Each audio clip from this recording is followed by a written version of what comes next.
My dear learner, and welcome back to my YouTube channel.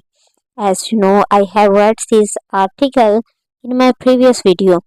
जब मैंने अपनी पिछली वीडियो में ये आर्टिकल पढ़ा था तो इस आर्टिकल में इस्तेमाल होने वाली तमाम जो ग्रामर है वो भी मैंने आपके सामने एक्सप्लेन की थी और इसमें इस्तेमाल होने वाले जो एडवांस वोकैब है उसको भी मैंने एक्सप्लेन की थी। और मैं आपको बता दूं कि आप लोगों की आसानी के लिए और वो लोग जो इंटरेस्टेड हैं आर्टिकल पढ़ने में, इंग्लिश सीखने में, उनके लिए अब तो मैंने इसकी जो ट्रांसलेशन है वो भी साथ ऐड कर दी है ताकि आप लोग खुद की सी ट्रांसलेशन करना शुरू करें और जब आपको ना आए आप ये इसकी ट्रांसलेशन देख के अपनी उसको रीडिंग को बेहतर कर सकें। ठीक है। मैं आपको थोड़ा सा ओवरव्यू दे दूं कि जब मैंने अपने लास्ट वीडियो में इसको पढ़ा था इस आर्टिकल को तो इसमें कौन कौन सी ग्रामर को इस्तेमाल किया गया था। ये देखें जी, very first sentence there was a one word, it is widely believed that. Okay, so why here we have used is and then V3। ठीक है जी, ये मैं आपको बताती हूँ कि ये क्या कहा गया था इस सेंटेंस में। थोड़ा सा ओवरव्यू देती हूँ फिर हम नेक्स्ट पढ़ेंगे जी। जब हम इस तरह के सेंटेंसेस कहा जाते हैं ना कि ऐसा कहा जाता है, ऐसा माना माना जाता है कि वो बहुत प्यारी है। ठीक है जी, वो बहुत प्यारी है। ठीक है जी, आप ये देखिए, ऐसा माना जाता है, राइटिंग कुछ ज्यादा ही गंदी आ रही है, ऐसा माना जाता है। ठीक है जी, अब देखें, आप कहते हैं कि माना जाता है, ऐसा लिखा हुआ है इसके ऊपर, ऐसा माना जाता है। अब ये देखिए कि आप कहेंगे लास्ट में तो जाता है, ये तो प्रेजेंट इंडेफिनिट में होना चाहिए और प्रेजेंट इंडेफिनिट में कहीं भी V3 यूज नहीं होता। अब मैं आपको एक ट्रिक बताती हूँ जो मैंने अपने लास्ट वीडियो में भी बताई है, लेकिन आपको मैं जरा ओवरव्यू देना चाह रही थी इसलिए मैं थोड़ा जल्दी से ये बता देती हूँ। देखिए, ऐसा माना जाता है, ये एक बात है, इसमें कौन कौन मान रहा है, किसी शख्स का नाम लिखा है कि अली मानता है, बुशरा मानती है, कौन मानता है ऐसा कि वो प्यारी है, ये नहीं, नाम ही नहीं लिखा हुआ, बस एक स्टेटमेंट है कि ऐसा माना जाता है। ठीक है, तो ये वाले सेंटेंसेस है पैसिव के सेंटेंसेस हैं। ठीक है जी, इतने से सेंटेंसेस को क्या लिखेंगे, इट इज बिलीव्ड। ठीक है, माना जाता है मतलब है कि प्रेजेंट की बात हो रही है तो इसके लिए हम यूज करेंगे इज। पैसिव वॉइस में प्रेजेंट के लिए क्या यूज करते हैं, इज, मतलब प्रेजेंट इंडेफिनिट के लिए प्रेजेंट इंडेफिनिट के पैसिव वॉइस में हम इज का वर्ड यूज करते हैं, साथ V3 यूज करते हैं। ये भी एक आप अपनी डायरी में नोट डाउन कर लें। ये एक बहुत अच्छी टिप है कि आपको हमेशा याद है कि अगर प्रेजेंट इंडेफिनिट का हम पैसिव बना रहे हैं तो इसका इज और V3 का यूज होगा। देखो, इट इज, ठीक है, साथ V3 आएगा, बिलीव्ड। ठीक है, इट इज बिलीव्ड डैट।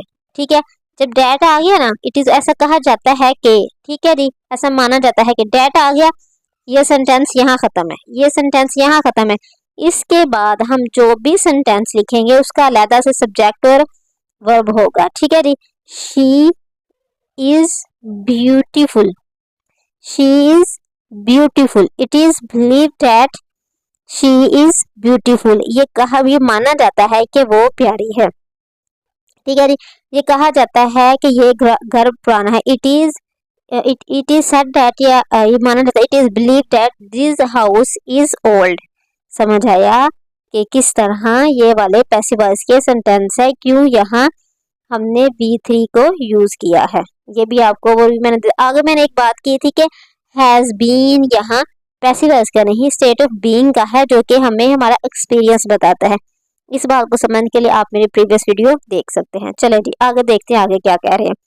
हमारा टॉपिक हमने शुरू करना था यहाँ से, इनसिक्योर बॉर्डर आगे लगा हुआ है कोमा, इंक्लूडिंग कॉन्टेस्टेड वन, मतलब एक इनसिक्योर बॉर्डर है हमारे, मतलब जो सिक्योरिटी वहाँ इनसिक्योर है कि भाई यहाँ से कुछ भी हो सकता है, एंड इंक्लूडिंग कॉन्टेस्टेड वन, एक कुछ के बॉर्डर तो बिल्कुल ही साथ जुड़े हुए हैं। ठीक है जी, अ होस्टाइल नेबर एक मतलब होस्टाइल दुश्मन हमारा जो है हमसाया, and turmoil in their neighbour, and जो हंगामा राय जो होती है इन देयर नेबरिंग कंट्री, हमारी जो नेबरिंग कंट्री में है, अर्ज पाकिस्तान को बात है टू इवॉल्व डिफेंस स्ट्रेटजी के इवॉल्व अपनाएं defence strategies, defy strategy and security policies, and ऐसी सिक्योरिटी पॉलिसीज अपनाएं to avoid a two front situation. कहते हैं टू फ्रंट, दो मतलब हम ये कहेंगे कि हंगामा राय वाली सिचुएशन, ठीक है जी, कि दो हंगामा राय वाली सिचुएशन जो है ना उससे बचा जा सके। अब ये देखिए, इस ये वर्ड टू वर्ड ट्रांसलेशन तो मैंने इसकी बता दी। अब ये देखिए ये किस तरह ये सेंटेंस कम्प्लेक्स बनाया गया है। ये देखिए जी, हमने ना उसकी ऑब्जेक्टिव बनाई हुई है। हमारे जो बॉर्डर है, हमारे नेबर, पहली ऑब्जेक्टिव उसमें इनसिक्योर बॉर्डर है पाकिस्तान के साथ, इंक्लूडिंग इनसिक्योर बॉर्डर भी है, उसमें शामिल है कंटेस्टेड वन, ठीक है, साथ जुड़े हुए, एंड अ होस्टाइल नेबर। यहाँ एंड आना चाहिए तो एंड नहीं लगाया है, यहाँ हमने कोमा लगा दिया हुआ है। कोमा का मतलब भी और होता है, ठीक है। जब हमने 3 4 5 ऐसे वाली कुछ एडजेक्टिव्स या कुछ हमने स्टेटमेंट ऐड करनी है तो उसके लिए हम लोग लास्ट वाले स्टेटमेंट से पहले एंड यूज करते हैं, बकाया में हम लोग कोमा कोमा यूज कर देते हैं, ठीक है जी। इनसिक्योर बॉर्डर एक चीज हो गई, इंक्लूडिंग कंटेस्टेड वन एक चीज हो गई, होस्टाइल नेबर, फिर and turmoil in there neighbouring countries, फिर क्या कहते हैं कि ये सारी चीजें फिर वो जो हंगामा है नेबर के अर्ज पाकिस्तान, ये क्या करती हैं, ये सारी हमारा एज अ सब्जेक्ट वर्क कर रही हैं, ठीक है जी। और अर्ज हमारा क्या है, ये मेन वर्ब है। अर्ज क्या करती हैं पाकिस्तान को, टू इवॉल्व, के वो ऐसा अपनाए, डिफेंस स्ट्रेटजीज, दिफाई स्ट्रेटजी अपनाए, एंड सिक्योरिटी पुलिस, ऐसी सिक्योरिटी पुलिस बनाए to avoid two front situation, दो हंगामी सूरत हाल से बचा, दोनों तरफ से हंगामी सूरत हाल से बचा जा सके, ठीक है जी। ये था एक सेंटेंस जिसे बहुत ही हमें कॉम्प्लेक्स लगा था हमें देखने में, लेकिन ये असल में बहुत ही सिंपल है। यहाँ तक इसका सब्जेक्ट आ गया। सब्जेक्ट कैसे बनाया उन्होंने, 2 3 4 बातें जो है कोमा से जोड़ के जितनी भी उन्होंने करनी थी उसके ऑब्जेक्टिव के तौर पर कि ये भी हमें तंग करता है, ये भी तंग करता है, ये भी तंग करता है, कहते ये तमाम चीजें अर्ज करती हैं पाकिस्तान को। क्या अर्ज करती हैं भाई, ये वर्ब से वर्ड का पूछा तो हमें ये टू अवॉइड डिफेंस स्ट्रेटजीज, कहते हैं कि ऐसी हम इवॉल्व, ऐसी अपनाएं हम लोग डिफेंस स्ट्रेटजीज और सिक्योरिटी फोर्सेज हम आए टू अवॉइड टू फ्रंट, जहाँ से दोनों तरफ से हंगामा राई कम हो, ठीक है जी। आगे देखे, it is it's nightmare scenario, nightmare का मतलब है एक ड्रोना सिनेरियो, ये जो पूरा सीन है, is having to simultaneously deal with more than one front situation, कहते हैं is having का मतलब है करना ही है, is having to या is having to simultaneously, ये simultaneously का मतलब होता है दो चीजें एक काम करना, कहते हैं ये जो सारा सिनेरियो है ना, ये जो ड्रोना सिनेरियो है, इसको is having to simultaneously, ये कर रहा है एक ही वक्त में, deal with the more than one hard front, कहते हैं कि एक से ज्यादा जो है मतलब गर्मा वाली जो हंगामा राय की सूरत हाल है उसमें।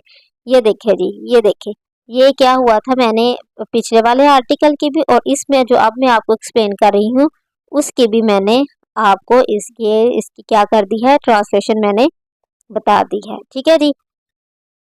अब आपके लिए आसानी हो जाएगा जब इसको आप रिपीट शुरू किया करें, ताकि जो मैंने आपको बोला है, ठीक है जी, जो आपको मैंने बोला है, आप जब पढ़ेंगे ना इसको तो वो ऑटोमेटिकली आपके जहन में आ जाएगा, अच्छा इसका मीनिंग ये था, वो उसी वक्त आपको याद हो जाएगा। इसलिए रीडिंग इम्पोर्टेंट है। आप कुछ सीखने जा रहे हो, इंग्लिश मैथ का तो मैथ के फार्मूलाज की तरह है हमारे, कि अगर हमने एक इसका वो फार्मूला याद कर लिया तो आगे तो हमें खुद ही ये याद होते जाएंगे। आगे देखिए जी, टुडे, आज, the country has trouble, country has Pakistan रखती है, ये क्या है, हमारे स्टेट ऑफ पोजेशन है, ये एक्शन वाला नहीं है, ये पोजेशन है। पोजेशन का मतलब है किस चीज की मलकियत होना, ठीक है जी। ये है ग्रामर का नया रूल, यहाँ आ गया। टुडे द कंट्री हैज रखती है ट्रबल्ड, ट्रबलेशन मतलब मुश्किल relation with 3 of the neighbour and neighbour countries and hot border with at least 2 of them, लेकिन ऐसे मतलब हॉट यूज किया हुआ है कि किसी वक्त भी लड़ाई हो सकती है, ऐसे वाले जो बॉर्डर है वो 2 के साथ वो शेयर करती है, ठीक है जी। अब यहाँ मैंने बताया है कि ये जो सेंटेंस है यहाँ हैज ट्रबल, यह मतलब होता है रखना, मलकियत होना, ठीक है जी। पाकिस्तान हैज ट्रबल, अगर हम कहें ना कि आमना गाड़ी रखती है, शी हैज अ कार, ठीक है, इस तरह country has a trouble relation, country के दूसरे मुल्कों के साथ एक ट्रबल वाले, मुश्किल वाले रिलेशंस है, इसलिए ये वाला सेंटेंस क्या है, स्टेट ऑफ पोजेशन का है, एक्शन का नहीं है, क्योंकि हम एक स्टेट बता रहे हैं कि वो रखती है। अगर मैं कहूँ मेरे उसके साथ में अपने दोस्त के अच्छे ताल्लुकात रखती हूँ तो आप कहेंगे I have good relation with my friend. अभी हम हैव यूज कर रहे हैं, हैव और हैज पता चल रहा है कि स्टेट ऑफ पोजेशन क्या है, किसी के साथ कोई चीज मतलब कुछ रख अपने पास रखना, मेरे किसी पे सिर्फ मेरा हक हो, मेरी मलकियत हो, उसे कहते हैं स्टेट ऑफ पोजेशन। मैं बहुत जल्द, अगर आप लोग कहते हैं तो मैं आपने ना बहुत जल्द एक स्टार्ट करूंगी सीरीज जहाँ बेसिक टू एडवांस में आप लोग ग्रामर बताऊंगी। ठीक है, अगर आप चाहते हैं कि मैं वो सीरीज शुरू कर दूं please comment, then I will start that series basic to advance grammar. ठीक है, जिसमें आपको स्टेट ऑफ बीइंग, पोजेशन और सब कुछ मैं आपको बताऊंगी। तो आज मैंने जो आपको बताया है वो क्या बताया है, मैंने बताया है कि इट इज़ बिलीव्ड की यूज़ होता है। उसके बाद मैंने आपको बता दिया है कि पोजेशन क्या है, हमारा हैज़ बीन किस तरह यूज़ हुआ है, कि कम्प्लेक्स सेंटेंस हमने किस तरह हम लोग लिख सकते हैं। आई होप कि आज की वीडियो आपके लिए बहुत यूजफुल हो रही होगी। प्लीज़ लाइक या सब्सक्राइब माय चैनल।